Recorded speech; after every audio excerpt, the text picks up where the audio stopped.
So இந்த தீபாவளிக்கு release ஆன சர்தார் பிரின்ஸ் 2 படத்தில் சர்தார் வந்து அடித்து தூக்கிட்டு போயிடுச்சுங்க. உண்மையிலே 5 நாள் வசூல் அப்படிங்கிறது பயங்கரமாக வந்திருக்கு. ஸோ இந்த 5 நாள் வசூல் எவ்வளோ வந்திருக்கு, 5வது நாள் வசூல் எவ்வளோ வந்திருக்கு, இது இல்லாமல் பிரின்ஸ் படத்தோட கலெக்ஷன் ரிப்போர்ட் என்ன அப்படிங்கிறதையும் பார்ப்போம். ஸோ அது மட்டும் இல்லாமல் பொன்னியின் செல்வன் படத்தோட கலெக்ஷன் ரிப்போர்ட்டும் காந்தாரா படத்தோட கலெக்ஷன் ரிப்போர்ட் என்ன அப்படிங்கிறதையும் பார்ப்போம். ஸோ வீடியோக்குள்ளே போகிறதுக்கு முன்னாடி நம்ம சேனலில் நீங்கள் சப்ஸ்கிரைப் பண்ணலாம் அப்படின்னா பண்ணிவிடுங்க. பக்கத்தில் இருக்க பெல் ஐக்கானை அப்படியே ப்ரெஸ் பண்ணிவிடுங்க. வாங்க வீடியோக்குள்ளே போகலாம். வீடியோ பார்க்குற நிறைய பேர் லைக்கு, சப்ஸ்கிரைபு, அப்புறம் முக்கியமாக கமெண்ட் பண்ண மறந்துடுறீங்க. ஸோ தயவு செஞ்சு அதை பண்ணிவிடுங்க. நீங்கள் பண்ண வேண்டியது 3 விஷயம்தான். இவ்வளோ நாளாக எனக்கு சூப்பராக சப்போர்ட் பண்ணிகிட்டு இருக்கீங்க. இப்போ இந்த 3 விஷயமும் சேர்த்து பண்ணீங்க அப்படின்னா இன்னும் பெரிய சப்போர்ட்டாக இருக்கும். ஃபஸ்ட்டு வீடியோவுக்கு லைக் பண்ணுறது, 2வது சேனலை சப்ஸ்கிரைப் பண்ணுறது, 3வது இந்த வீடியோவுக்கு கீழே கமெண்ட்டு போடுறது. ஸோ கமெண்ட்டு நீங்கள் வந்து என்ன நினைக்கிறீங்களோ, இந்த வீடியோவை பார்த்து என்ன தோணுதோ அதை நீங்கள் கமெண்ட்டில் போடுங்க. ஸோ அதுக்குன்னு வண்டியாக போட்டுறாதீங்க. அந்த மாதிரி நிறையா வருது.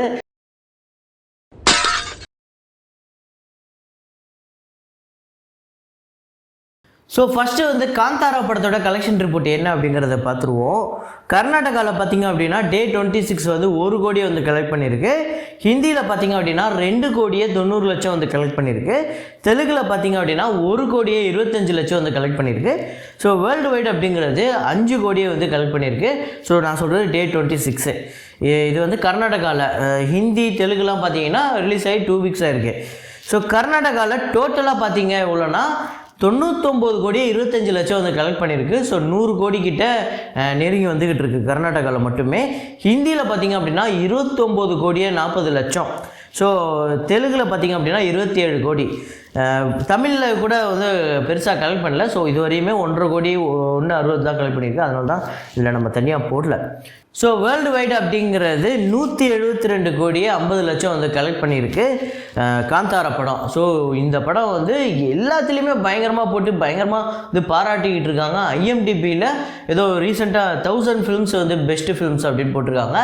அதில் ஃபஸ்ட்டு நம்பர் 1 பிளேஸ் பிடிச்சிருக்கு இந்த காந்தாரா படம். பயங்கரமான ரேட்டிங், எல்லாருமே பயங்கரமாக பாராட்டுறாங்க. உண்மையிலே இந்த படம் நீங்கள் பார்க்கல அப்படின்னா தயவு செஞ்சு தேட்டரில் வந்து உங்கள் லாங்குவேஜில் வந்து, அதாவது நீங்கள் தமிழில் பார்க்குறீங்க அப்படின்னா ஏதாவது தேட்டரில் அவைலபிளாக இருந்ததுன்னா போய் பார்க்கலாம். கண்டிப்பாக அவ்வளோ நல்ல படம் அப்படின்னு சொல்கிறாங்க. ஸோ அதுக்கடுத்ததாக பொன்னியின் செல்வன் படத்தோட கலெக்ஷன் ரிப்போர்ட்டு தமிழ்நாட்டில் வந்து 1,60,00,000 வந்து கலெக்ட் பண்ணியிருக்கு. வேர்ல்டு வைடு அப்படிங்கிறது 2.5 கோடி வந்து கலெக்ட் பண்ணியிருக்கு. ஸோ 26வது நாள், அதுவும் 2 பெரிய ஹீரோக்களோட படம். அதுலேயும் ஒரு படம் பெரிய சூப்பர் டூப்பர் ஹிட் ஆகிடுச்சு. அதுக்கப்புறமும் பொன்னியின் செல்வன் 26வது நாள் 2.5 கோடி கலெக்ட் பண்ணுது அப்படிங்கிறது ரொம்ப பெரிய விஷயங்க, ரொம்ப பெரிய விஷயம். ஸோ இதுக்கு முன்னாடி நம்ம இதை விக்ரமில் தான் பார்க்க முடிஞ்சது. இந்த 26வது நாளில் 50வது நாள்லேயே ஒரு பெரிய நம்பரை கலெக்ட் பண்ணிச்சு. ஸோ அதுக்கடுத்ததாக தமிழ்நாட்டில் டோட்டலாக இதுவரையும் 26 நாள் டோட்டல் கலெக்ஷன் 225,30,00,000 வந்து கலெக்ட் பண்ணியிருக்கு. ஸோ வேர்ல்டு வைடு அப்படிங்கிறது 517,25,00,000 வந்து கலெக்ட் பண்ணியிருக்கு. ஸோ டோட்டலாக வந்து 517 கோடி. இதுதான் வந்து பொன்னியின் செல்வன் படத்தோட 26 நாள் நிலவரம். ஸோ அதுக்கடுத்ததாக வந்து பிரின்ஸ் படத்தோட டே 5 கலெக்ஷன் ரிப்போர்ட் என்ன அப்படின்னு பார்த்தீங்கன்னா தமிழ்நாட்டில் 3.8 crore. ஸோ 3,80,00,000 வந்து கலெக்ட் பண்ணியிருக்கு. ஆந்திரா தெலுங்கானாவில் வந்து 60,00,000 வந்து கலெக்ட் பண்ணியிருக்கு. ரெஸ்ட் ஆஃப் இந்தியா ப்ளஸ் ஓவர்சீஸில் பார்த்திங்க அப்படின்னா 35,00,000 வந்து கலெக்ட் பண்ணியிருக்கு இந்த படம். ஸோ வேர்ல்டு வைடு அப்படிங்கிறது 4,75,00,000 வந்து கலெக்ட் பண்ணியிருக்கு. ஸோ மொத்தமாக பிரின்ஸ் படத்தோட 5வது நாள் கலெக்ஷன் 4,75,00,000. ஸோ இந்த படம் மேபி ரொம்ப சுமாராக இருக்குது அப்படின்னு சொன்னாலுமே, ஸோ இது வழக்கமான சிவகார்த்திகேயன் அவர்களோட டெம்ப்ளேட்டில் வந்த படம் தானே. பெருசாக அப்படியே நாட்டுக்கு கருத்து சொல்கிற மாதிரி ஒரு படமும், பெருசாக அப்படியே நம் தமிழ் சினிமாவே புரட்டி போடுற மாதிரி ஒரு கதையாவோ ஒரு கதைக்காலமாகவோ இருக்க போகிறதில்ல அப்படிங்கிறது நம்மளுக்கு க்ளீனாக தெரியும். அதையும் தாண்டி எதுக்கு இந்த படத்துக்கு மேலே இவ்வளோ வன்மம் காட்டுறாங்க, எதுக்கு இவ்வளோ நெகட்டிவிட்டி வந்து ஸ்ப்ரெட் ஆகுது அப்படிங்கிறது தெரியல. ஸோ நல்லா இல்லை அப்படின்னு சொல்லிட்டுனா வழக்கமாக நம்ம நல்லா இல்லைன்னு சொல்லிட்டு தான் போவோம். ஆனால் அது இந்த பிரின்ஸ் படத்துக்கும் சிவகார்த்திகேயனுக்கு மட்டும் எப்படி வந்து இவ்வளோ எதிர்ப்பு வருது அப்படிங்கிறது தெரில. ஸோ ரீசெண்டாக கமல் சார் ஒரு ஈவெண்ட்டில் வந்து சொல்லியிருந்தார். அதாவது நான் விக்ரம் படத்தில் நடித்து நான் கோடிக்கணக்கில் வந்து பெரிய வசூல் எடுத்துட்டேன். ஆனால் அதுக்காக தோல்வி அடைஞ்சவங்களையோ இன்னொருத்தத்தை தோல்வியில் கொண்டாடாதீங்க அப்படின்னு கமல் சார் சொன்னார்.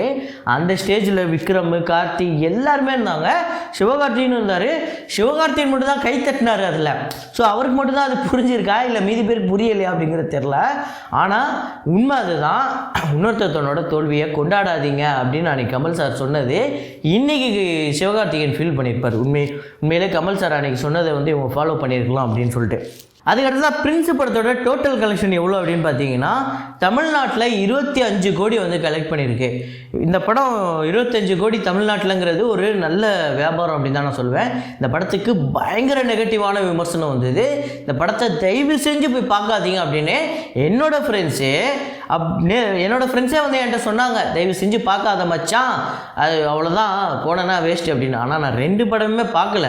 இதுவரையுமே நான் 2 படத்தோட விமர்சனம் அப்படிங்கிறத பற்றி சொல்லவே கிடையாது. நம்ம இதுவரையுமே இந்த மாதிரி இந்த படத்தோட வசூல் இவ்வளோ வந்திருக்கு, இந்த படத்தோட வசூல் இவ்வளோ வந்திருக்கு அப்படின்னு தான். ஸோ நல்லா இருக்கோ நல்லா இல்லையோ நான் கண்டிப்பாக வந்து இவ்வளோ ஹேட்ரடை வந்து ஸ்ப்ரெட் பண்ண மாட்டேன் அப்படிங்கிறது எனக்கு நல்லா தெரியும்.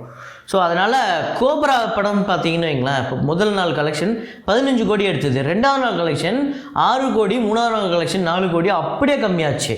அந்த படம் வந்து முதல் நாள் வசூல் வந்து டோட்டல் வேர்ல்டு வைடு 25 கோடி வந்து கலெக்ட் பண்ணிச்சு. ஆனால் அந்த படத்தோட மொத்த வசூலே 60 கோடி கிட்ட தான் வந்தது. ஸோ அப்படி பார்க்கும்போது இந்த படம் பெட்டர் அப்படின்னு தான் சொல்லுவேன் இந்த வசூலில். ஸோ ஆந்திரா தெலுங்கானாவில் 6 கோடி வந்து கலெக்ட் பண்ணியிருக்கு. ரெஸ்ட் ஆஃப் இந்தியா ப்ளஸ் ஓவர்சீஸில் 3 கோடியே 75 லட்சம் வந்து கலெக்ட் பண்ணியிருக்கு. வேர்ல்டு வைடு பார்த்திங்க அப்படின்னா 37 கோடியே 75 லட்சம் வந்து கலெக்ட் பண்ணியிருக்கு. இந்த படத்தோட பட்ஜெட்டுங்கிறது 60 கோடி. ஸோ இந்த படம் இதுக்கு மேலே எப்படி பர்ஃபார்ம் பண்ண போகுது அப்படிங்கிறத வச்சு தான் இந்த படம் வந்து ஹிட்டா ஃப்ளாப்பா அப்படிங்கிறத சொல்ல முடியும். ஸோ ஒரு படம் ஹிட்டா ஃப்ளாப்பா அப்படிங்கிறது படம் நல்லா இருக்கா நல்லா இல்லைங்கிறது இல்லை, அந்த படம் வியாபாரம் பண்ணிச்சா இல்லையாங்கிறது தான். ஸோ இந்த படம் ஹிட்டா, பிலோ ஆவரேஜா, அபோவ் ஆவரேஜா, இல்லை ஃப்ளாப்பாங்கிறத இன்னும் ஒரு வாரம் போனால் தான் நம்மளுக்கு இந்த நிலவரம் தெரியும். ஸோ அதுக்கடுத்ததான் சர்தார் படத்தோட டே 5 கலெக்ஷன் எவ்வளோ அப்படின்னு பார்த்தீங்கன்னா தமிழ்நாட்டில் 9 கோடியே 2 லட்சம் வந்து கலெக்ட் பண்ணியிருக்கு. 9 கோடி வந்து 5ஆவது நாள் தமிழ்நாட்டில் கலெக்ட் பண்ணியிருக்கு. உண்மையிலேயே மிகப்பெரிய விஷயம். ஆந்திரா தெலுங்கானாவில் 1 கோடியே 5 லட்சம் வந்து கலெக்ட் பண்ணியிருக்கு. ஆந்திரா தெலுங்கானாவில் இந்த படம் ஹிட்டுன்னே சொல்லலாம், பிளாக் பஸ்டர்னே சொல்லலாம். ரெஸ்ட் ஆஃப் இந்தியா ப்ளஸ் ஓவர்சீஸில் 1 கோடியே 10 லட்சம் வந்து கலெக்ட் பண்ணியிருக்கு. வேர்ல்டு வைடு அப்படிங்கிறது 11 கோடியே 17 லட்சம் வந்து கலெக்ட் பண்ணியிருக்கு. ஸோ 5ஆவது நாள் இந்த படத்தோட கலெக்ஷன் 11 கோடிக்கு மேலே வந்து வசூல் பண்ணியிருக்கு. ஸோ டோட்டலாக இதுவரையும் தமிழ்நாட்டில் இந்த படத்தோட வசூலுங்கிறது 43 கோடியே 47 லட்சம் வந்து கலெக்ட் பண்ணியிருக்கு. ஆந்திரா தெலுங்கானாவில் பார்த்தீங்க அப்படின்னா 8 கோடியே 75 லட்சம் வந்து கலெக்ட் பண்ணியிருக்கு. ரெஸ்ட் ஆஃப் இந்தியா ப்ளஸ் ஓவர்சீஸில் 6 கோடியே 20 லட்சம் வந்து கலெக்ட் பண்ணியிருக்கு. வேர்ல்டு வைடு அப்படிங்கிறது உலகம் முழுக்க 58 கோடியே 28 லட்சம் வந்து கலெக்ட் பண்ணியிருக்கு. ஸோ 60 கோடியை நெருங்கிடுச்சுங்க. இந்த படம் 100 கோடியை எத்தனை நாளில் நெருங்கும் அப்படிங்கிறத சொல்லுங்கள். ஸோ பிரின்ஸ் படத்தோட மொத்த வசூலே வந்து எவ்வளோ வரும் அப்படிங்கிறத சொல்லுங்கள். ஸோ பிரின்ஸ் படத்தோட டோட்டல் கலெக்ஷன் 37 கோடின்னு சொல்லிடுறேன். ஸோ இதுக்கு மேலே ஓடினா இந்த படம் வந்து டோட்டலாக எவ்வளோ கலெக்ட் பண்ணும் அப்படிங்கிறத சொல்லுங்கள். ஸோ இதே மாதிரி ஒரு கலெக்ஷன் ரிப்போர்ட்டில் இதே மாதிரி ஒரு வீடியோவில் மீண்டும் நான் உங்களை சந்திக்கிறேன். So signing off Rahman.